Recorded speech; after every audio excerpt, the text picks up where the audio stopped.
Not a Word by Rambling Writer. Read by My Name is R. Chapter 2. Floor Plan. The few times she'd glanced outside whatever room she was robbing, Locke had always found mansion hallways to be weirdly sterile. They had lots of stuff, but in that, look how much stuff I can buy, space-filling way. That sword on the wall was an expensive sword that was shiny and old, not the sword with which the family's great-grand matriarch had fought and won her title. Those paintings were expensive paintings that had been purchased at an auction, not the paintings that were gifts from a moderately skilled friend. This cabinet was an expensive cabinet that had once stood in Canterlot Castle, not the cabinet that had been the perfect hiding spot for hide-and-seek 2 decades ago. It was like the inhabitants were divorced from the rest of ponykind, living in their own little bubble. Maybe that was why Locke liked robbing them so much. Whatever the case, the cleanliness and neatness and fakeness of it all would have unnerved Locke even if she didn't know of the black magic ritual being practiced. With that knowledge, all of the items that tried to look normal, if expensive, felt like the disguise of an unreformed changeling, a thin, brittle veneer of ordinariness over the skin of some twisting monstrosity. So, besides staying quiet, Locke tiptoed delicately across the checkered floor because she felt unclean, somehow, in touching it. The bronze busts of this or that ancient pony glared at her. One rather large portrait hung on the wall, and Locke found herself double-checking it to be sure its eyes weren't following her. Locke knew it only took a few seconds for her to reach the corner, but it felt like ages, and her heart was pounding as if she'd just run a dozen marathons. She listened. Silence. She cautiously glanced around the corner, exposing as little of herself as she could. No pony. The hall kept stretching onward, still with the same heartless decoration. Featureless doors split off the hall, but Locke wasn't interested in them. None of them would have the keys. Right? She padded down the hall, dread making her stick to the wall wherever she could. She moved slowly to buy herself some time as she thought. Just where was she going? Where on earth would the keys be? She had no idea of the layout of the house, and from what she'd seen on the outside, it was big. She didn't even have much of a head for direction to keep herself straight. Think. If this were your house, where would you keep your keys? Someplace not too far from the front door. Where was the front door? It had been on the right side of the house when she jumped in, so... Locke stopped and closed her eyes to try to orient herself. The library was to her right. She was heading into the house, away from the outside. So she was facing the same way she'd been on the outside. So the front door was somewhere to her right. She took a right at the first intersection. There were windows ahead of her at the end of the hall, reflecting back the inside of the house. Edge of the house. Good. Locke listened as she kept sneaking down the hall. Dead silence. The silence would have been pleasing to her, but not only did she keep thinking some pony was coming up behind her, she twitched and looked. Nothing. It magnified her own sounds a dozen times. The slightest clip of hoof on stone sounded like a gong. Locke passed a door without thinking twice, then stepped back and pulled at the handle.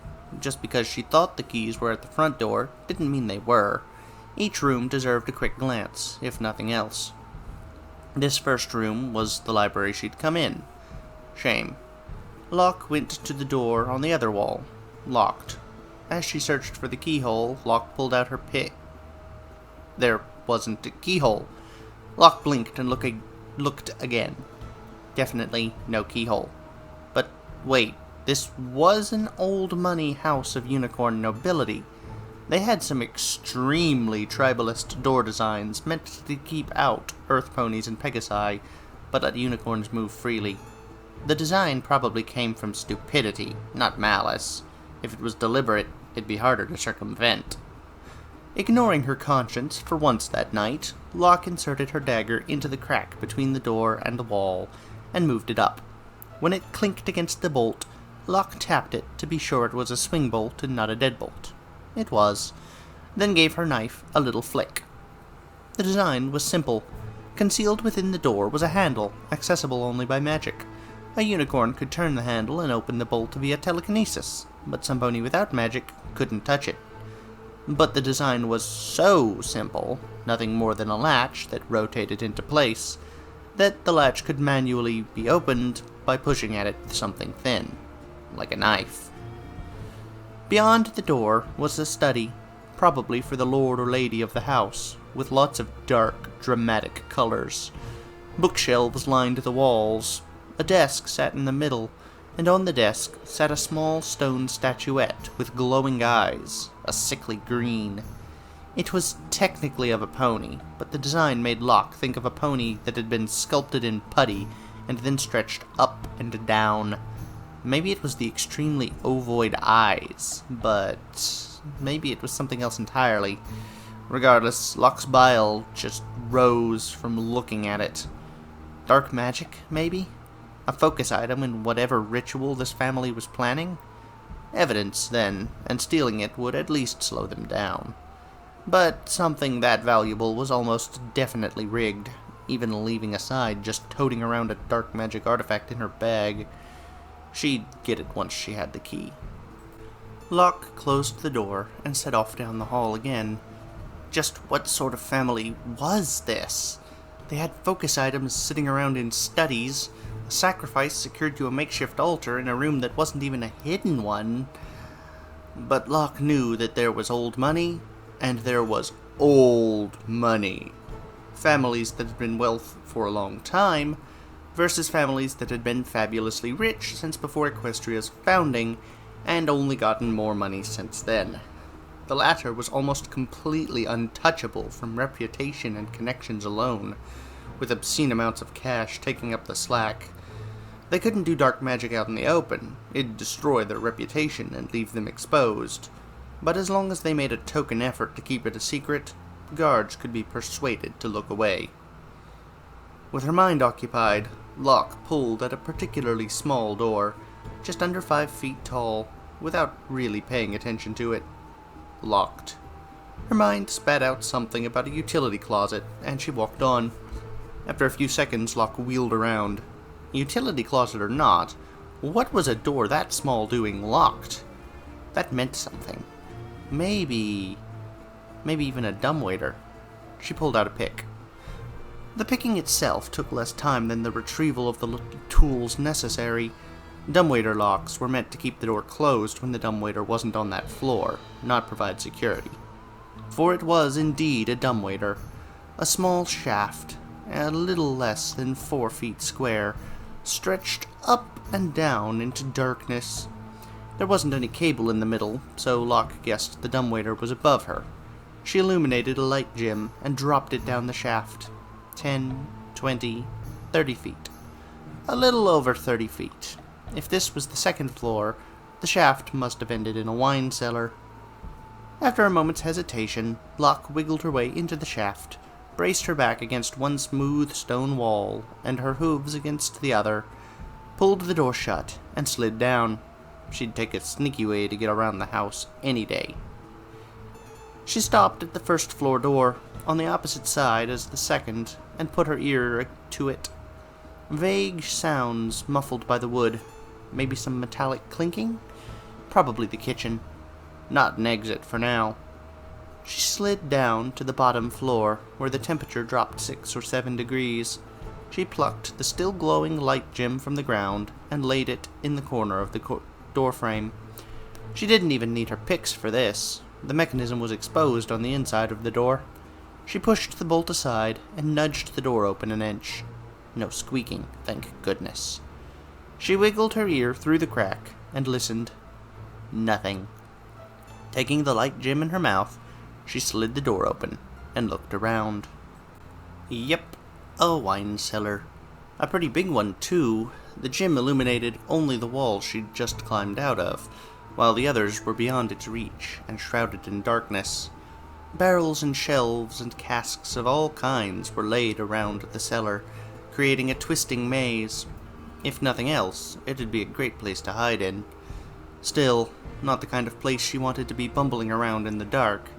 She turned back to the dumbwaiter. Hello? There were 2 panels on the wall, right next to the door.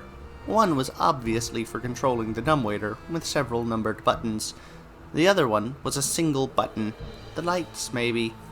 Locke swiveled her ears around. No sound. Holding her breath, Locke poked it.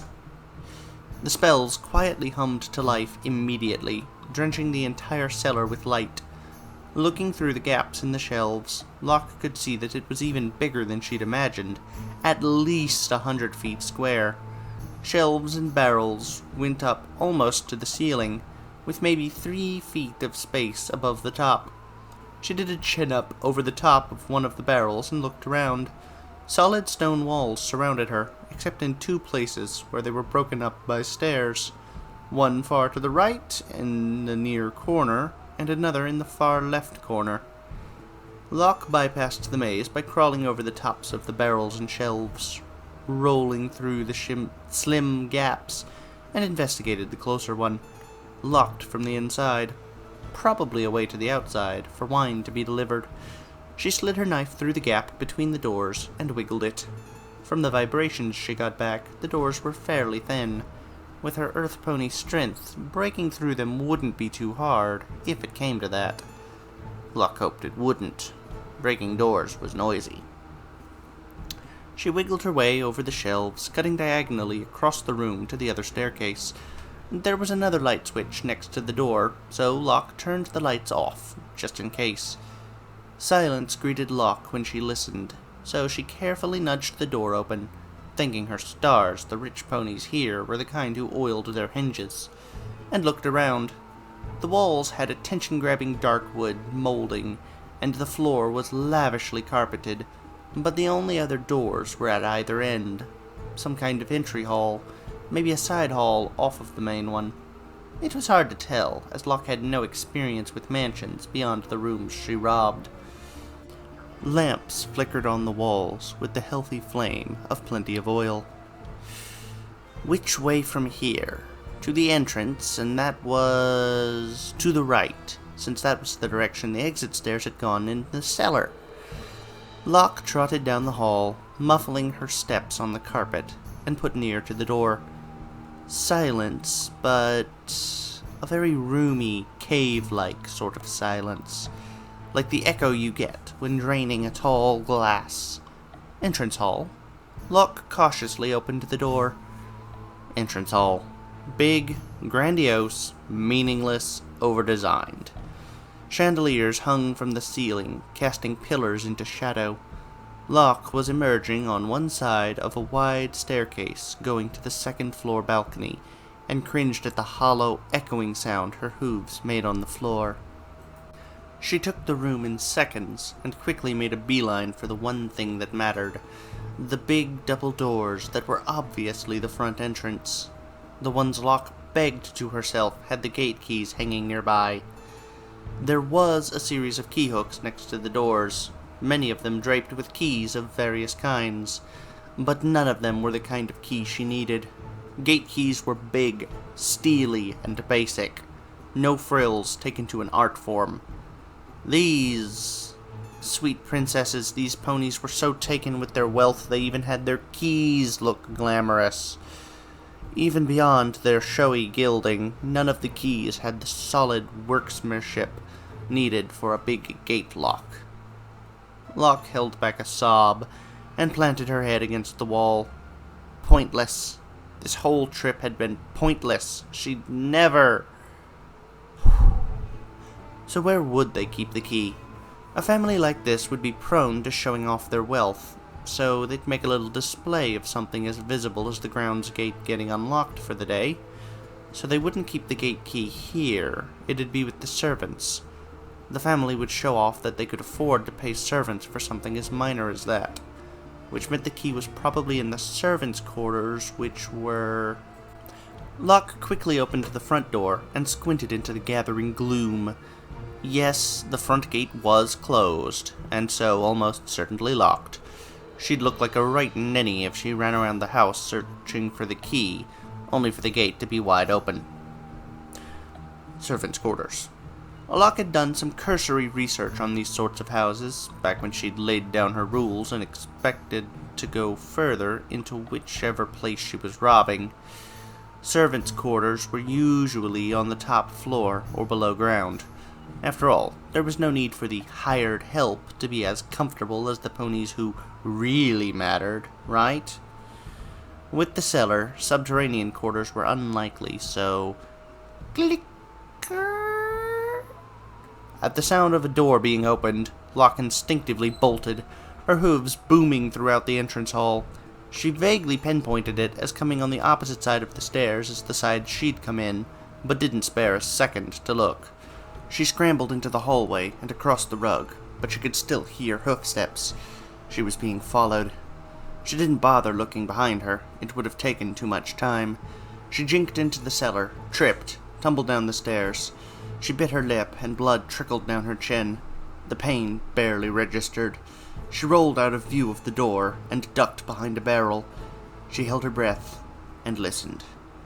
Clip, clop, clip, clop, clip, clop. Silence.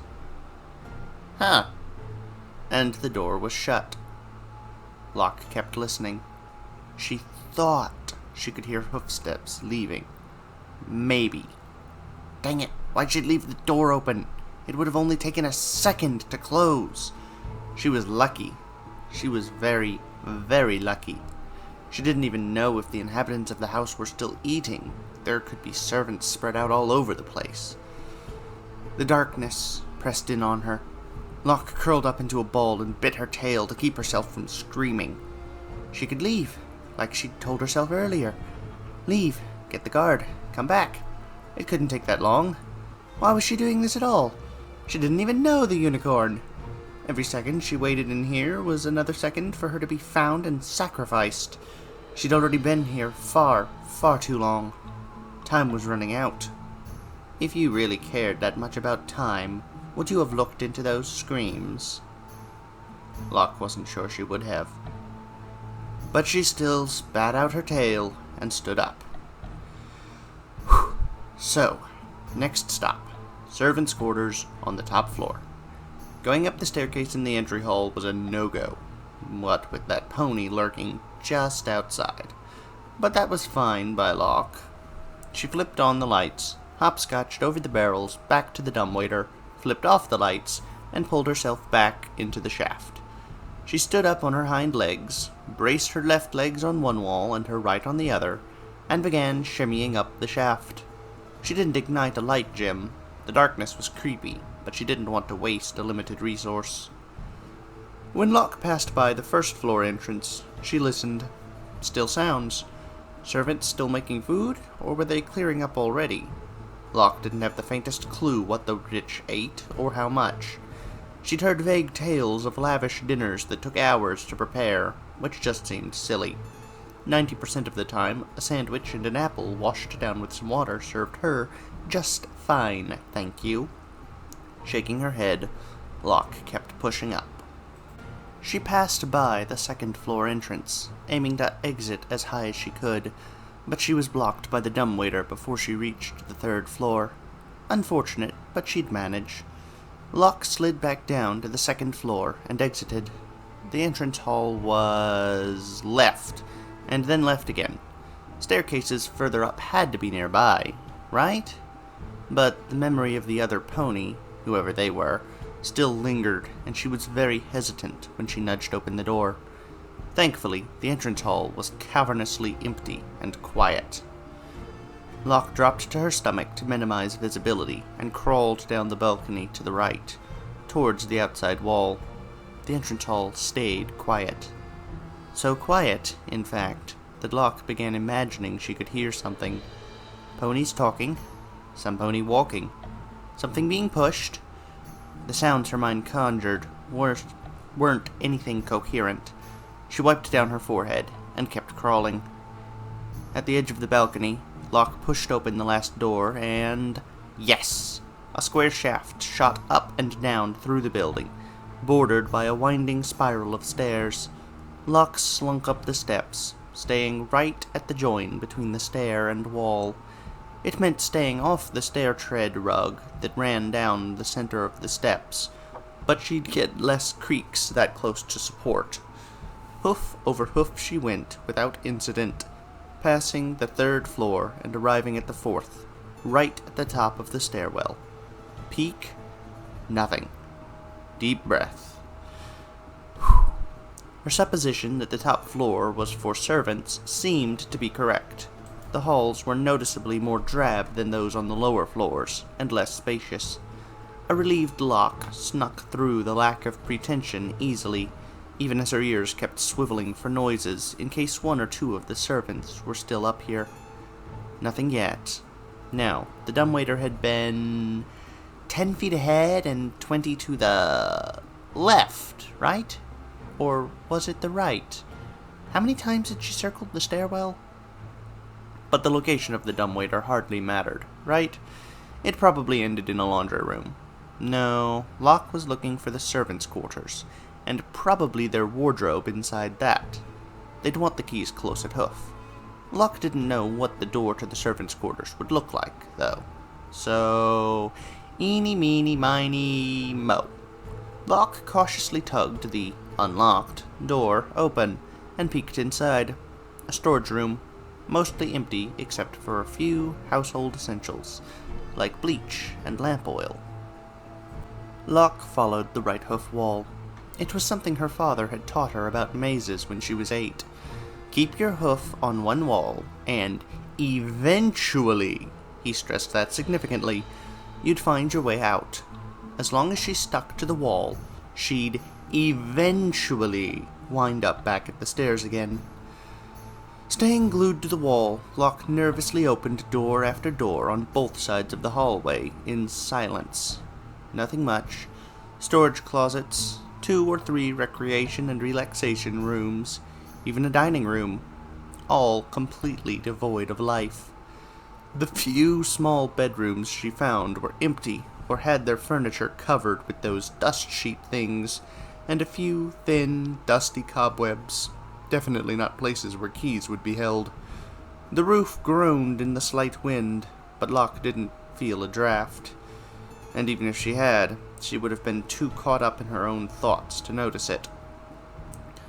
Were the servants in on the house's little activities? They almost had to be. They had the run of the house, even more than the actual owners. Sure, the aristocrats could declare certain rooms off-limits, but exactly how would that be enforced? The servants had all the keys, and Locke didn't think these were the types of ponies to clean up after themselves anyway. No, some pony else would do all the nitty-gritty. Maybe the servants were brainwashed somehow. She'd heard whispers of mind control spells, which would easily fall under the purview of dark magic. Or maybe they would benefit from the ritual somehow, as long as they kept quiet. It didn't take a lot for ponies to look the other way. Maybe the servants didn't have a choice. The empty bedrooms suddenly took on a whole different meaning. Locke glanced down a hallway running into the house, then did a double take when she saw a window, far closer than she would have expected. After a second's hesitation, she trotted over. If her sense of direction was so bad that this was the outside wall, she wanted to reorient herself. When she opened the window, Locke was immediately assaulted by the cool evening breeze. She blinked through the chill and looked out at another window right across from her. She looked down. A large shaft, maybe 15 by 15 feet, burrowed down all the stories in the house. A window on each wall, on each floor, terminating in a garden well below her. However, the solid walls and lack of doors at the bottom suggested it was less a garden and more a bundle of weeds growing wherever it could. She looked up. Less than 10 feet above, the shaft was open to the sky. She'd heard of these. They were called light wells or something, meant to help with ventilation. She filed the information away as she reclosed the window. At least her spatial awareness wasn't terrible. Back to the outside wall, around and around, with only her own hoofsteps for company. What did ponies even need with all this space? 3 stories of regular space, and another one just for servants, each with more square footage than in her entire house. That wasn't even getting into the cellar. Was it a compensation thing? That was all Locke could think of. She valued efficiency, and couldn't imagine how ponies could even use that many rooms. This is the sitting room. This is the other sitting room. This is the sitting room where everything's gilded. This is the other sitting room. This is the No, this is the standing room. Honestly. She was about halfway around the floor, if she remembered correctly. She'd passed by another stairwell in the other corner of the house. Locke opened another door and... Yes! Some kind of bedroom. It didn't have the probable opulence of the owner's bedroom, but it was big and expansive for the rooms on this floor, arguably nicer than her own room back home. Head servants' quarters? Locke guessed so, since a 4-poster bed was pushed up against one of the walls, and the usual dresser and tables and vanity were laid out around the room. As good a place to look for keys as any. She delicately closed the door behind her and padded across the floor, grateful for the small amount of carpeting. As she looked around, her happiness began slipping away. Where would keys be kept in here? But then her shiny sense started buzzing. They wouldn't be out in the open. Any potential thieves, like you, said her conscience, would spot them immediately. They'd be out of sight, in some place or something, not too hard to get to in an emergency, somewhere you passed by every morning. She moved towards a bedside table, but her shiny sense prickled her. Too obvious. That'd be the first place a thief would look. Jewelry box? She looked around. No jewelry box. She stared at the floor and tapped her forehead. Think, think, think. A jolt from her shiny sense sent her to the wardrobe. There were 2 whole rows of clothes inside. Dang, even her own closet wasn't that big. Locke pushed aside the uniforms, the casual wear, There they were. Hanging right on a hook on the back wall was a keyring. Although the keys most likely opened the same doors, they were simpler than the ones she'd seen downstairs. Less ornamental and more functional. Standing out from the rest, by virtue of its size, was undeniably the gate key. Big, stocky, meant to stand up to the elements. Locke wriggled it off the ring. Taking the whole ring would be suspicious to the second the servants returned, and dropped it into her bag. She was grinning to herself as she closed the wardrobe back up. That wasn't too hard, was it? Now she just had to... She heard a creak as the doorknob was turned. Dun dun dun. Well, that's not good at all. Hold on a sec. Well, it's time to deal with one of the servants. Is she gonna hide, try to talk her way out, or fight? She doesn't like fighting, but, you know, that doesn't necessarily mean she won't when... Yeah, I don't know. I don't remember how this scene plays out. We'll find out next chapter. I wonder what that servant in the entry hall thought was going on. A prank from one of the younger family people? A servant slacking off? Did they report it, or did they just go, well, that's odd, but stuff happens, and move along? I don't know. Locke is trying really hard to stay strong and, not fall to the panic, which is quite reasonably trying to make its way forth. Because, yeah, stuff is going poorly. Good on her. I really understand when she gets lost. Like, I have problems with not being able to find the way I'm supposed to go. I get lost a lot. Yeah. I can empathize with that bit.